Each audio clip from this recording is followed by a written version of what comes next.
పూర్తిగా వ్యక్తిగత కారణాల వల్ల నా యొక్క రాజ్యసభ సభ్యత్వానికి ఇంకా 3.5 సంవత్సర కాలం ఉన్నప్పటికీ కూడా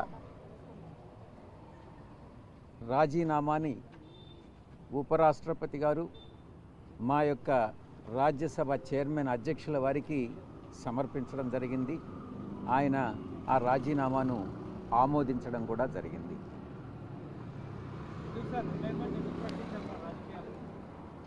పూర్తిగా వ్యక్తిగత కారణాల వల్ల రాజీనామా మాత్రమే కాదు, రాజకీయాల నుంచి కూడా తప్పుకోవాలన్నటువంటి నిర్ణయాన్ని తీసుకోవడం జరిగింది. వైఎస్ఆర్ కాంగ్రెస్ పార్టీ 2019 ఎన్నికల్లో 151 స్థానాలు సాధించుకున్నది. 2024 ఎన్నికల్లో 40% ఓటింగ్ సాధించుకున్నది. జగన్మోహన్ రెడ్డి గారు అత్యంత ప్రజాదరణ కలిగినటువంటి నాయకులు.